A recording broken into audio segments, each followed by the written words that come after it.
Shawna Young. I'd love to add something to that, because I think the other thing that I recognize is there's also a gap between expectations in high school and college.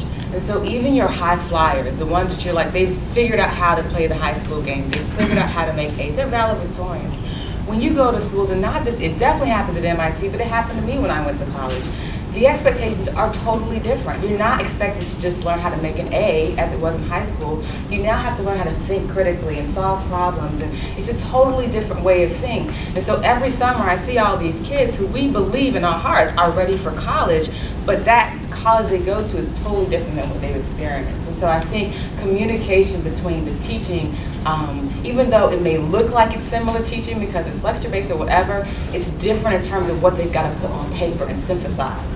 And that, I think, is where it's not just like the middle kids aren't ready for college. Across the board, we've got to figure out how to do things differently and communicate between what's happening in the universities and what's happening in K-12. And where my office sits, I get to see that a lot, and I get to see what happens to those students who believe their whole life that they knew exactly how to get into an MIT or Harvard, and they still don't know what to do academically to be successful there.